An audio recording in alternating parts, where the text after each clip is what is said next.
Here we go. I got the brother Derrick on here, man. It's truly a blessing, man. It's an honor to have you on here. Blessings. Telling Thank you, your sir. life story, right? I'm telling your life stories and experiences that have encountered throughout your life, your journey. You know what I mean? Sharing your ups and downs on your road to your success. You know what I mean? Everyone has a different story, and a different journey. You know what I mean? Some people take different routes than others. Everyone has different goals in life. You know what I mean? Um, I mean, it's you're a complete role model, especially those that have been in inside into now. It's not easy, transitioning into a world of hell. You know what I mean? And Yeah. it's hard. It's hard to live, and function, and we have to. We're paying to live, basically. We go to work, you pay your house, your mortgage, all this, pay for food, and then we're paying to live. You know what I mean? Come on Yeah. now. It's all about what you want and have fun. But like I said, it's a blessing to have you on here, Derrick. Um, Thanks for having me. and then we'll start off with your background, uh, how Yeah. you're brought up, your relationship with your family, your parents. Did that affect you? Did that affect your mindset? And kind of alter you into prison in a way. But yeah, man, let's get into it. Yeah. All right. Well, I born and raised in St. Louis, St. Louis, Missouri. The hood I grew up in, the Peabody Projects. Um, just me, my mother, my sister. Then growing up in a house with cousins, things of that nature. My daddy, uh, yeah, no, that goes typical Right. story. Unfortunately, like and a lot of broken promises, stuff he didn't keep up on his end, and like I say that was a start of a bad. I say me dealing with the things I was dealing with from him caused me to have attitude problems growing up. Right. So if I could say that, little man complex, so to speak. I always felt tried, like I need to prove myself. You know? Right. Yeah, like because one of the first things that kind of stuck with me was when my father got married. I was like 8, 9. I stayed around the corner from him, literally one Mm. block down, one block over, and he got married at his house, and then invited me to the wedding. You know what I'm saying? So yeah, like that was a thing. So I grew up. I didn't know if it was either him or because of his wife. So quite naturally, I grew up resenting both. Right. Then I was going through stuff I was going through with my mother. Probably me taking out things that I felt towards my father out on my Right. mother because she was the only parent that was there, so she caught the burden of it. Right. But mainly just me, her, and my sister for the most part.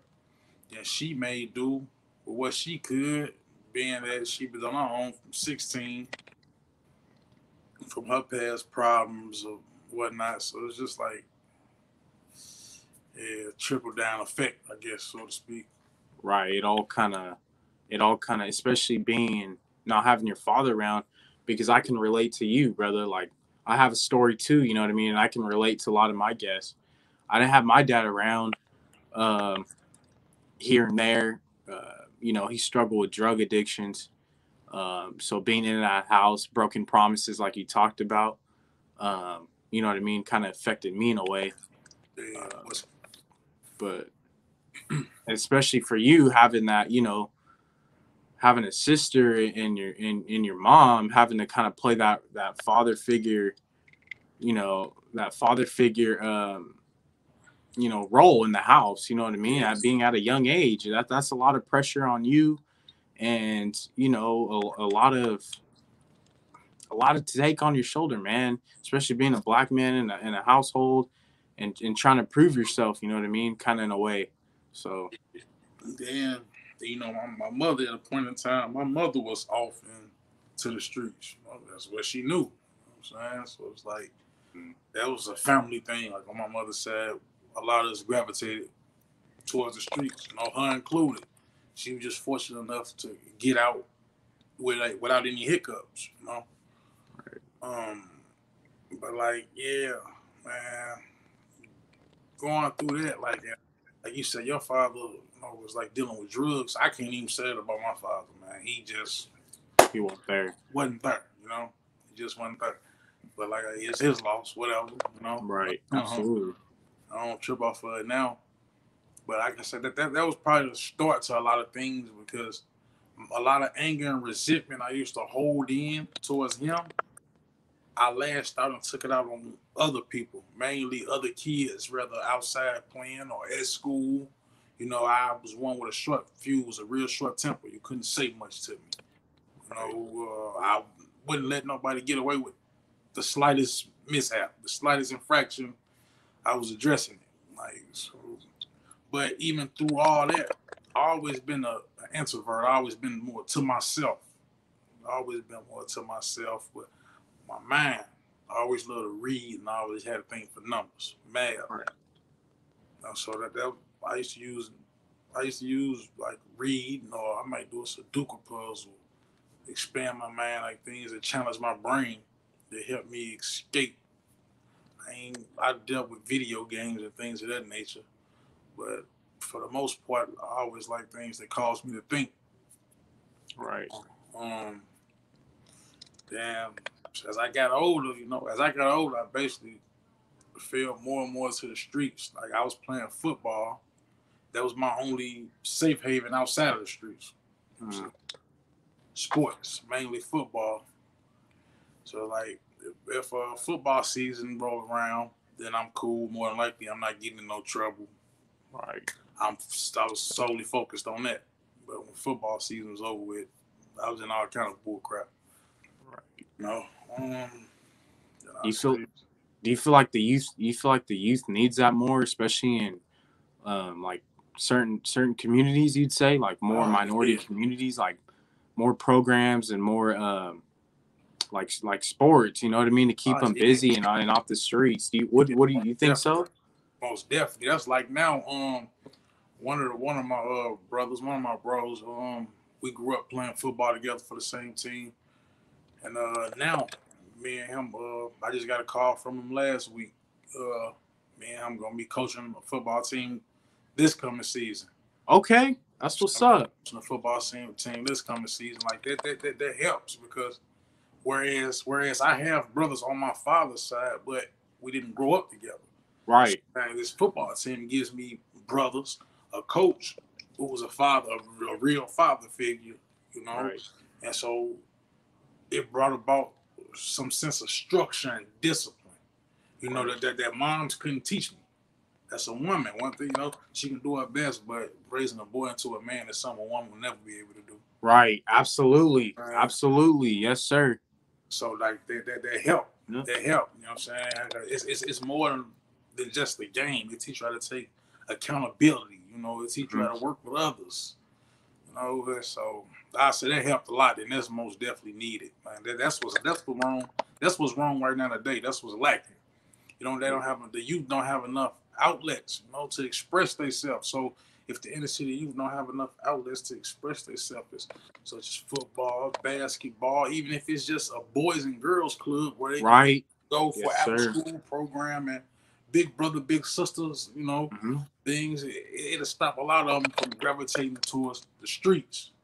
You know what I'm saying? See, like I was off into them things like sports or whatnot, but the streets were still there. I grew up in one of the most notorious hoods in St. Louis. So, and then my big cousins watching all them, you're going to adapt to that. You're going to take to that. Right. But if you got something to do outside of your neighborhood, the less you see it, the less you're liable to be drawn to it. Right. But, so I say, yeah, we need that, man, more. We need it more than what's going on. They taking it, especially in St. Louis, they taking all that kind of stuff. They taking it away. They shutting schools down so fast, man. They're taking it away. Why is it because like funding and stuff? Funding. That's all they always claim, money. But they building a soccer stadium. Things of that nature. Yeah, they shutting down schools, but they building a soccer stadium. Yeah, that's what's going on with it. So Now all these dudes, everybody got to look forward to is trapping. I was like, Yeah. working the phones, and because that, especially in St. Louis, that's deemed cool to these Right. dudes. That's deemed cool, man. That's something I'm trying to get into. Like I feel like I played a role because some of these younger guys looked up to me at some point. Right. You know what I'm saying? So I feel like it's only right that I attempt to right my wrong as best I can. Even if I'm just able to say one brother from going astray and venturing off into their life, and I'm cool. Like I got a son that's 14. He'll be 15 in July. I had to make adjustments. I had to change. If not for nothing else, then for him. Right. You know what I'm saying? Because most of my life, majority of my 13 years of my life was incarcerated. 6 years at once. So I missed out a lot on him. I missed out a lot of his life. So I try to be there as much as I can now. And it's even a struggle now because we gotta build a bond. But then he in his early teenage years, so he going through his changes in his phase. Right. So yeah, but we good. We in a better place than we used to be. So that's a blessing. Right. Derrick, real quick, I don't want to cut you off, but speaking about like parenting and stuff, for me, like personally, like for real though, I feel like the best parents are the ones that grew up that have dealt with like some type of trauma or, didn't have any role models, you know what I mean? Like a father figure around. Yeah. And just because we learned from right from wrong, you know what I mean? Right. And we know the paths to take and not to take, other than you got these rich families that are, getting handed down to these children materialistical things that, that don't even mean anything and stuff like that. And they've never really experienced the real life. And I don't think people like, if you don't understand what I mean, then it's like you don't, you know what I mean? You don't. It's the ones we call green. Yeah, exactly. It's just not. It pisses me off because, I don't know, man. I just want to throw that up. I just want to throw that up in there, brother. Yeah, I'm sorry to cut you off. It's most definitely a difference between being taught some and then actually learning from experience. Right. It's most definitely a difference. So yeah, I feel where you're coming from. It's most Right. definitely a difference, man. Right. And yeah, see, growing up the way you said they growing up, that being sheltered, that can be a bad thing. Yep. That can be a bad thing to a certain extent. Absolutely. Now being locked up and like having your child out there, what was that like, knowing that like you can't really do anything but like your visits and stuff and calls, but That's what was torture. that like? That's torture. You know what I'm saying? Like that's like when I went in 2010, I went in for my 6 year stretch. For that 6 year stretch, I went in 2010. My son was 4. He came to see me a few times, but even at the age of 4, he made the conscious decision that he didn't want to see me like that. He legit told him he don't want to come see me, and I can't never respect that. I couldn't do double respect that, and I understand that, but it was hard on me because whatever guy she was with, my baby mama was with at the time. I got it. He doing my job. He doing what I'm supposed to be doing. You know what I'm saying? And any man that's a real man gonna feel some kind of way about that. Right. You know what I'm saying? Like he experiencing things that I should have experienced. Right. And like me having to explain to my son, what was going on with me, then don't make it no better. But I hold them all that, and I try to be as transparent with them as possible. I don't sugarcoat nothing with them. I don't beat around the bush. We ain't holding no punches. Because let's be real, man. A young black boy, society not gonna hold. The world not gonna hold no punches. Right. So I just give it to them straight, man. Give them to them. Hey, listen. This is this. That. Hey,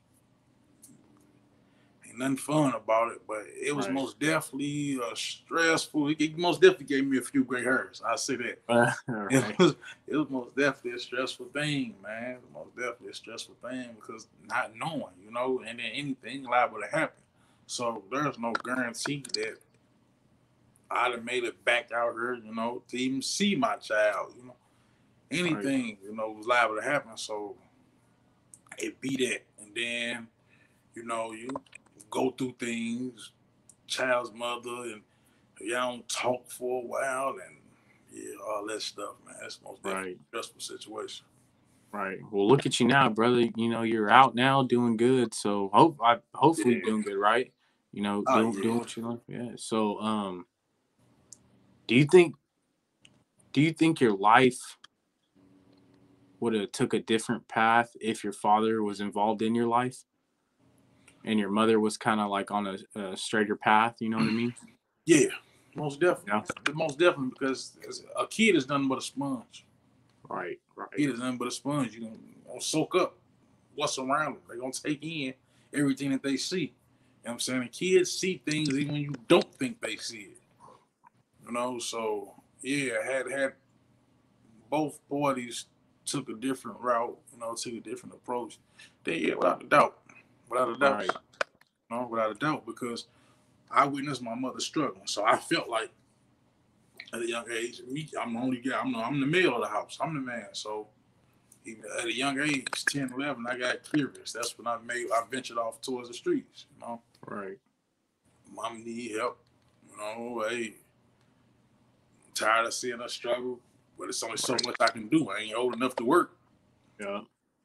So, go for what you know. Right. Damn, bro. Man, D, I'm glad I got you on here, bro. I can literally talk about a bunch of topics with you, man. Sit down. Um, but another thing too, to talk about the prison life. Uh, Yeah. do you feel like there's like some type of prison reform that needs to be, put in place? Like, do you think prison's getting a little bit better with If, the whole if programs? well, I know federal wise, state they can do a lot better. Well, I know I don't. As far as Missouri, I don't know about no other state, but as far as Missouri, they can do a lot better with their programs as far as reform and their staff. They need better training, you know. But on a federal level, it's what you make it. I'm saying jail period is what you make it, but especially on a federal level, they got more opportunities and programs for you. So if you don't go in treating it like a vacation or a game, and you go in to try to correct yourself, then I feel like you can make it. You can Right. most definitely make it. Like when I was in there, I took stock class, I took real estate class. While I was going to obtain my GED. Mm. So even though I didn't get my GED until I came home, Still but got it though. I got it. Most Yeah, definitely got it. still got it. That's That was a huge. personal. That was a personal. That was very very personal. That was something I need to get for myself and Right. nobody else. Because I could have got my high school diploma, but unfortunately, I had a run in with a group of crooked police. Right. They used to give me a hard time. I never been a juvenile, but 16 is when I started having these regular run-ins. Not old enough to go to. I wasn't old enough to go to jail, so Right. they even told my mother when I turned 17 they had something for me. So when I turned 17, I got free case. You know what I'm saying? You said free Not case? saying like they basically charged me with some drugs that I ain't have, charged me with dope that I ain't have. You know what I'm saying? Because when they used to stop me, I used to have money, nice sums of money on me. They felt like I was too young to have Right. things of that nature. They never caught me with nothing, never caught me doing nothing, but on a simple fact of me, they felt like I shouldn't have that type of money in my pocket or what Mm. have we. You know what I'm saying? It was what it was. I turned 17, I got free case. Charged me with some drugs I ain't have. They put me there. The catch 22 is they got a thing called drug court. Right. Uh, So drug court, pre-trial drug court, you don't plead guilty or not guilty. My first case, so you don't plead guilty or not guilty. They put you in drug court, It's like a and they therapy like kind if of. you complete it, then it's like you never caught the case. You know what I'm saying? What? Yeah, so I did drug court where I had to go to AA meetings, NA meetings, and around this time I don't drink, I don't do drugs or nothing. Right. But they got me going to AA meetings, NA meetings. I had to go sit in front of the judge every Wednesday. Like this was for a whole year. This is a whole year, and it's a 2 week grace period from your last session or whatever you want to call it to your graduation if you successfully complete the program. In the midst of me, I completed the program, but I was on my 2 week grace period waiting for my graduation. The same police caught wind of that. Bam. Hit me with another free case. So I had 2 dope cases in 2 years. Well, in less than a year. Actually, less than a year because it was 2004 and 2005. I had 2 dope cases. My first 2 cases ever in life that I wasn't even good for. I'm just from a certain area and hung out in a certain area and hung around with people that I hung around, you know? Right. And they. So that gave me I call it a bad break there, which killed all hopes of going to college to play football. I was good enough. I had the skills. I put in the time, but due to those drug charges, there was no more college for me. So when that happened, I just said forget school altogether, you know? Right. Just said forget school altogether, dropped out, and succumbed.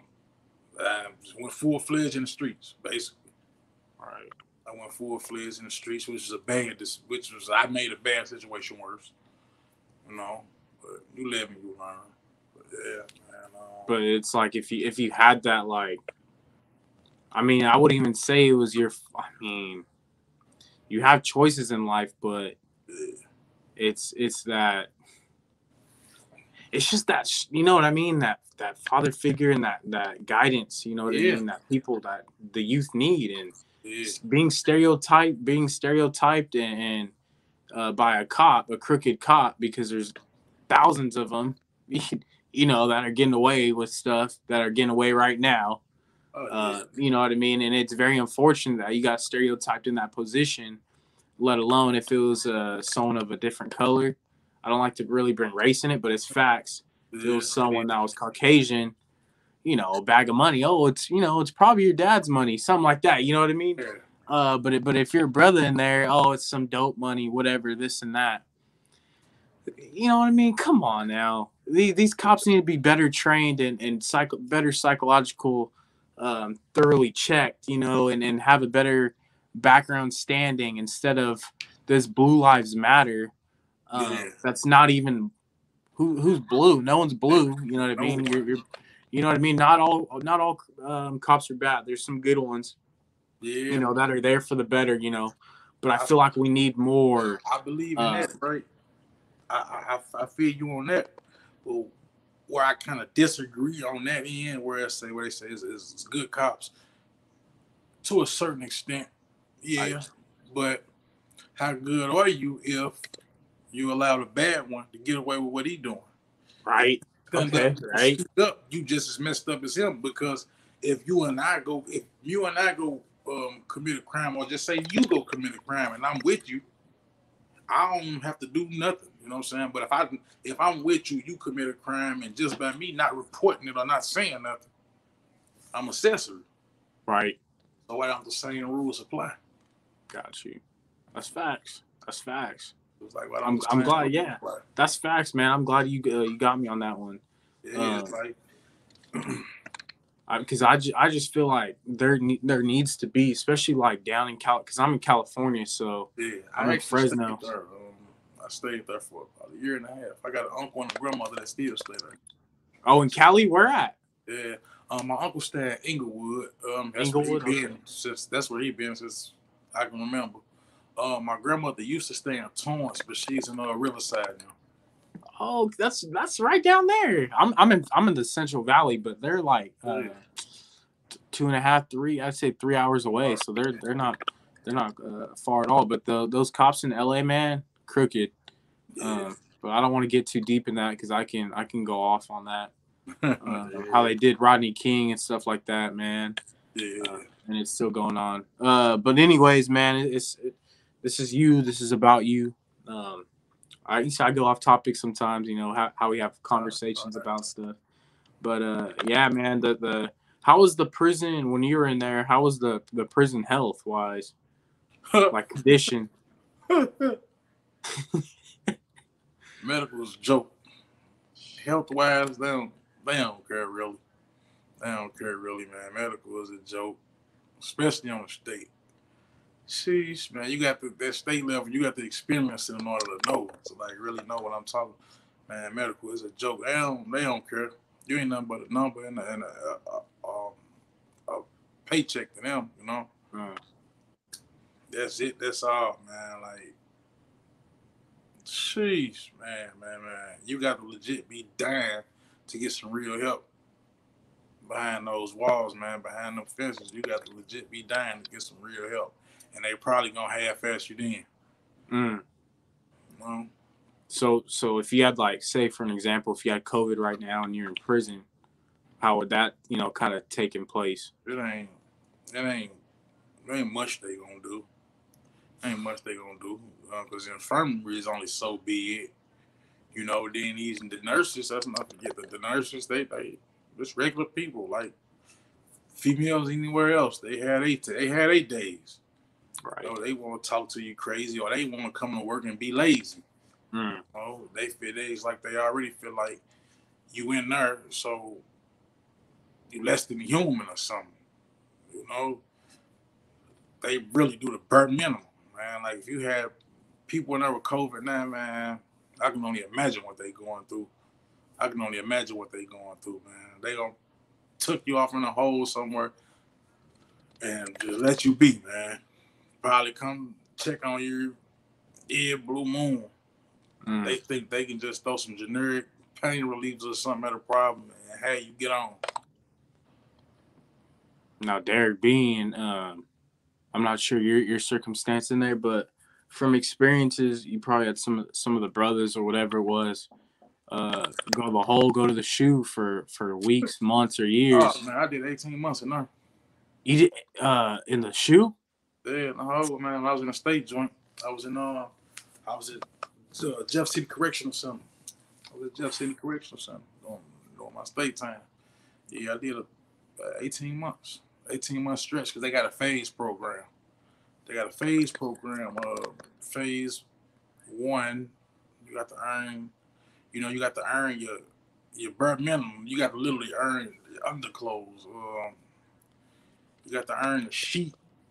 Things of that nature. Then you go to phase two. You get your clothes. You get your bedding or whatnot. Then as far as canteen, you order cough drops, stationary stuff, things of that nature. Then they put you on phase three. Phase three, you get canteen and stuff, but you still don't come. You still stuck in the cell. On acid, going to the little dog cage they call rec, which is a little legit a dog kennel. Then phase four, they had you wait to go back to gym pop. But like man, when I tell you this phase program is designed to keep you there, to keep you in acid, that's what it's designed for. The slightest infraction, you ain't even got to do nothing. CO can say you did something, write you up there, start you over. So it's kind of hard to get out of there. It's kind of hard to get out of there. Like, Right. sheesh. Right. And I want to talk about being isolated and stuff with that for your experience.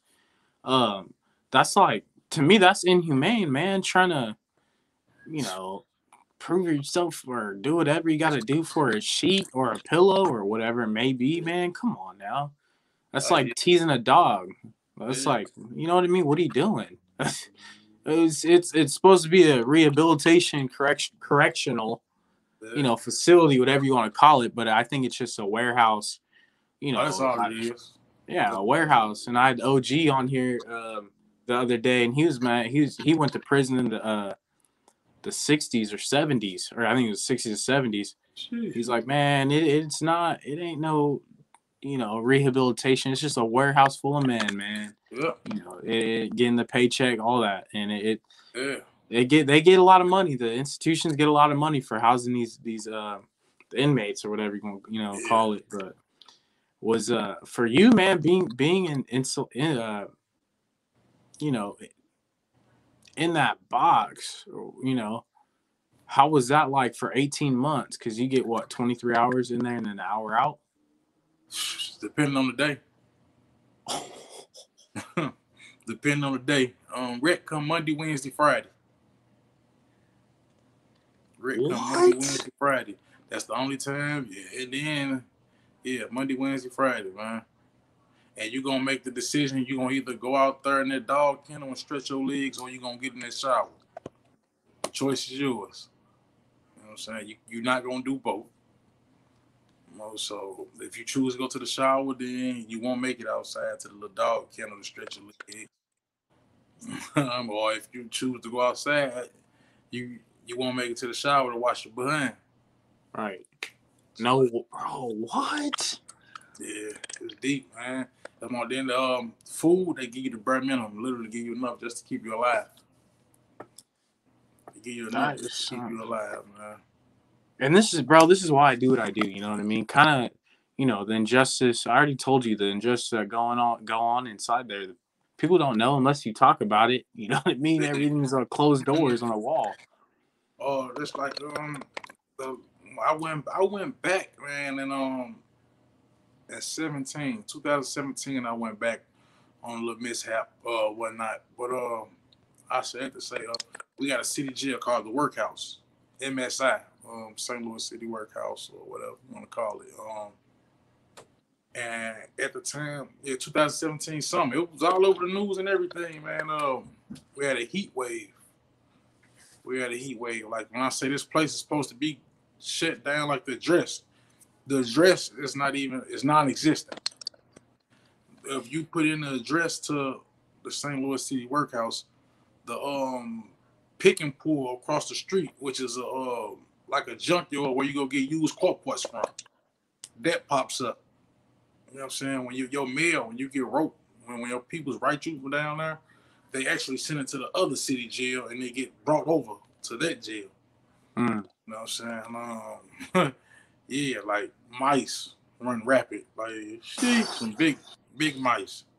Smell skunks outside. Not to mention the waste, the sewage place right down the street. Oh, so you smelling that? Windows busted out. So if it's cold, it's the wintertime, you froze. Then they had us upstairs, man. This particular 2017 summer, they had us upstairs, man.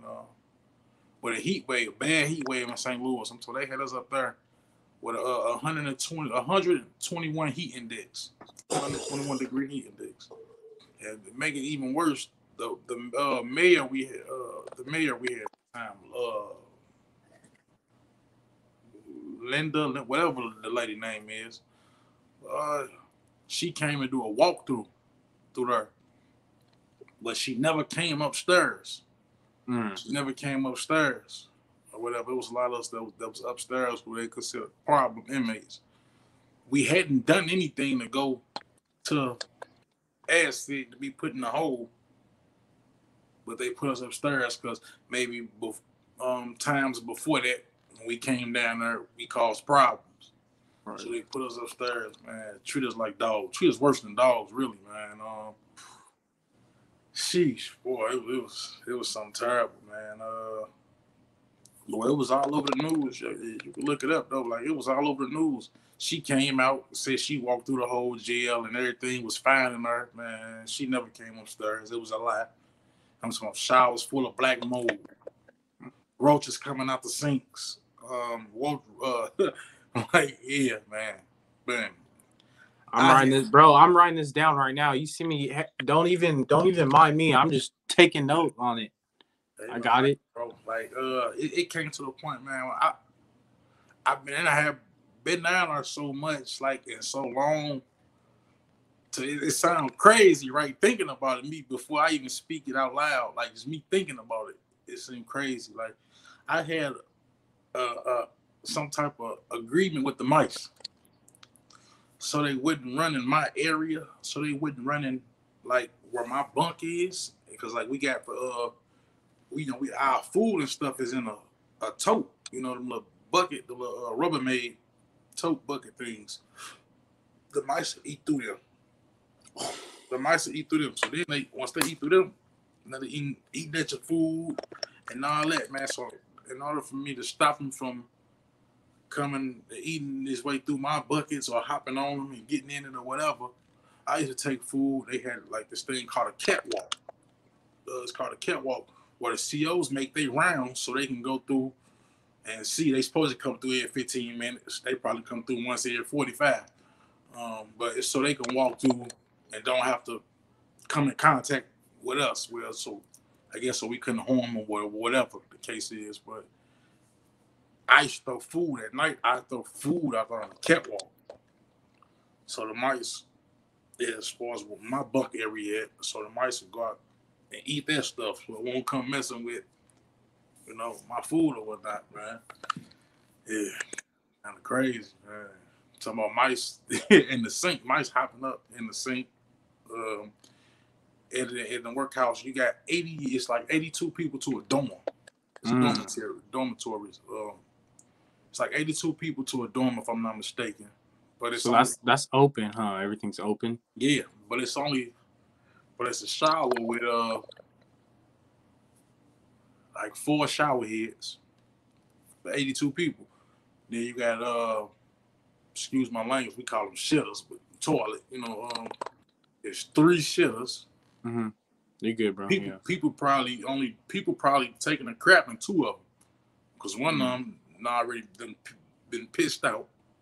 Then you got 3 pissers as well. One of them probably out of order. So now you got all these people with so little, man. You got 3 phones, 2 TVs. Yeah, and then with the politics in there, is to a specific race, or is that only out in Cali? Nah, yeah, that's in our city jails. It ain't much politics on no end, really. It's just dog eat dog, only the strong survive, pretty much. If you weak, you ain't stealing on nothing, man, or you ain't got no dudes that's gonna ride with you. You pretty much fool. Right. Like you pretty much fool, dudes. They taking your stuff. Right. You know what I'm saying? They gonna jump you, beat you up, get you up out of there. Yeah, you pretty much fool, man. COs, man. In our COs betting. COs corrupted, huh? Fights. COs bet on fights. COs have people jump on people and all that kind of stuff, man. No way, bro. Yeah. I just got the chills right now, man. Yeah, it's deep, man. It's deep. So now how do you like I see that riot right now. I wouldn't even call it I would call it more of a protest. Yeah. At that jail, at that county jail. I forget what you want. That's the Justice Center. Right. Yeah. 21 months in there. For real? Yeah, I did spend 21 months in the Justice Center, man. Yeah, that's where the violent crap. See, both of those are city jails. The workhouse is where the non-violent offenders at. Okay. And the Justice Center is where people got violent crimes or maybe got a parole violation, and they also got a Fed part in there. So you got some people in there with Fed case. Right. Yeah. Now I want to talk about feds and different feds and state another time though. With the whole, but man, I'm like I said, I can have you on. I can have you on, brother. But now like you're talking about what goes on in there and the injustice and the mice, the the bad hell, all that, man, all up in there. Now, what do you do? You tell your lawyer like, hey, this is what's going on because COs aren't gonna. What are you gonna do? Yeah, that ain't gonna help you. Like, man, you can complain till you blue in the face. That's been going on since before I was born, and more than likely it's gonna keep going on. Gone, got I'm gone. You know, you can't because you don't got nowhere to transfer you. You Right. know, if you're just fighting a little state charge or city misdemeanor or whatever, they don't got nowhere to transfer you. So you stuck there. You stuck there. You, know, you deal with it. You gotta deal with it. That's it. That's all, man. Ain't really much you can do. You can complain till you blue in the face. Nothing gonna change. That's wild, man. How did you now that carried do you think that carried some trauma, huh, with you once you got out? At first, at first it bothered me, but like, I mean, of course, it still bothers, but like, it's sad to say you basically don't have no choice but to grow accustomed to it. You Right. adapt, you Right. know. Just gotta adapt to it, man, and make the best out of it. Right. So Now go for it. that's all you can do is just adapt. Yeah, it's crazy. Right. Absolutely, man. Shoot, I'm so I can't I don't know. I mean, there's only so much you can say, but sorry, like you had to go through all that. The conditions and stuff. The prisons and county jail shouldn't be made for that. You know what I mean? Especially, you have people that are struggling with drug addictions that are in and out of jail, and they don't get the proper treatment. Um, how did you manage to keep sane and all that, like through county jail and Right, prison? reading and writing, Right, reading, writing, and working out, and the phone. right. Read, writing, working out on the phone, man. That's it. That's how I wrote my first book. That's how I wrote my book, being incarcerated. I'm gonna have to check that out. Yeah, it's called Loyal to a Fault. That's good cover. It's called Loyal to a Fault. Or can I cop it at? Is it on Amazon. your TikTok bio? Oh yeah, it's a link on my TikTok bio that'll take you to it. But you buy it off Amazon. But I'm gonna put it on my site as well, which is confidencecompliments.com. I'm gonna put it on my site as well, so people order it through my website, and then I just ship them. But other than that, if you got Amazon, you can order it off Amazon. If you got Kindle, you can read it that way. Okay. I'm a look into that after this, and then I'm gonna make a purchase on it. You know what I mean? That'd be kind of cool, and kind of I'll have that. Yeah, I'll have that kind of somewhat in here. I don't know how I'm gonna do it, and kind of what I mean, kind of represent a little bit and show Appreciate it. you. Um, but no, but all about that prison stuff. The youth years. We went over that. Um, I wish we can go in deeper with all this. I don't want to take too much of your time. The afterlife, man, of prison and dealing with stuff you've been through, and your transition into society, dealing with inhumane stuff in the county jails and prison and trying to adapt into society, a whole different other world. You know, how was that for you, bro? Yeah, but me going through that, I say what changed me is me having to deal with all that stuff. Like when I did the 6 years at once, of course, that was as long as I was ever locked up for a stretch of time. So like, bro, when I say my mother was on the street, so she was going through it. You know, she was going through it. She probably able to send me money out of 6 years, three, maybe four times. Mm, Money came from nowhere else. So I got it off the mud for real. I had to live off the land. right, Like the way I was in there, you would think that I was on the streets wronging people, but I right. wasn't. It's just that when you in there, people forget about you. Mm, People forget about you. So that within itself, kind of built something inside of me, man. That helped me a lot. That's what really helped me. It helped me see that I don't got. At the end of the day, all you got is yourself. right. You know what I'm saying? Absolutely. So, like, but between that and Allah, between Right. that and Islam, man, between that and Islam, then I came home and I met, my wife. So as far as everything after that, I credit to the hardship I went through in her, Islam and my wife. That's what made my transition, me being out, my accomplishments and all that. Those are the things that helped me. Those are, Absolutely. be honest, man. Absolutely, man. You got your wife and your kids, man. You got a roof over your head, got a book out, you provide food on the table. I mean, it's a blessing, man. And Yeah. you took advantage. You took advantage of it, and you did it. You did the time. Um, and look at you now, man. So I want to talk real quick. Real quick. Talk to me about your TikTok, your content. My TikTok, man. At first I just started off just having fun. Never having fun, but now like my mission, I'm trying to find different ways to grab the younger brothers that's in the streets. That's on our show. Like they idea of a gangster. Or it's all distorted. Right. It's all distorted. The ideas of what they think a gangster is and what street dudes are like, and it's all distorted. So I'm trying to like find ways to grab their attention first and foremost. Then I can school them from there. But I'm trying to school them in the process, like as far as the video that went viral. With me with the little rhyme scheme thing or whatnot. Right. Uh, I basically just seen that video, like, and I'm like, yeah, I didn't agree with what was being said. Like, man, that's leading people the wrong way. We got enough of that with the rap, So, like, I basically just try to correct it. So I'm basically trying to give knowledge to the younger dudes, younger brothers Right. that's in the streets and in their life, but make it fun and have fun Right. at the same time. I also Right. trying to share I also try to share like my story, my trials and tribulations, my ups and downs. I'm gonna get more personal moving forward. Right.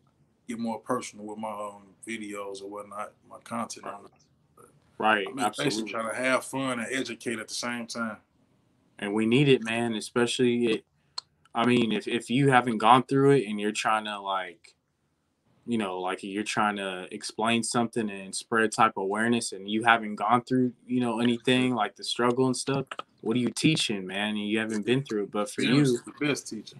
right, for you, you've been through that. You've been through everything, man. You've seen it all. So these kids are gonna be like, okay, you know what I mean? They're gonna respect that. Have you thought about like speaking at like schools and stuff as well? Uh, that haven't crossed my mind for say like find different trying to find different ways to reach out to the youth crossed my mind, but not speaking at a school never really crossed my mind. But I do. It would be something I'd be interested in doing, because like I say, I always been an introvert. I always been more into self, and this new me. I try to get. I'm trying to find ways to get comfortable with being uncomfortable. Right. Because that's the only way it's gonna bring about a change and a better me. Right. So I'll most definitely be open to it. Right. Like Okay. I say, the thing here though, you got to find what school I can even. Because the way they closing these schools down is something crazy, man. Right. Absolutely, man. Man, Derrick, I learned a lot, brother. I learned a lot. I'm gonna wrap it up real quick. I don't Yeah. want to take, like I said, I don't want to take too much of your time. But where do you see? What are some goals that you want to accomplish? Some lifelong goals that you've always want to accomplish, or where do you see yourself in the next couple of years? Man, lifelong goals I want to accomplish, man. Or anything like a motto you live by, anything positive you took from prison that you apply to your everyday life. Um, I just try to make today better than yesterday. Tomorrow better than today. Inshallah, I see tomorrow. Um, as far as goals, man. As far as goals, I want to make sure I'm trying to start out, set generational wealth is what I'm trying to get to Trying to pursue, uh, right, right, first and foremost, man. But like, if I can save, like I say, just one, I could save just one, find a way to save just one, and I feel like everything I've been through was worth it. Right.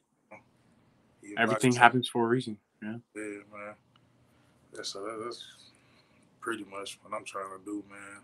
Right. And What? have a.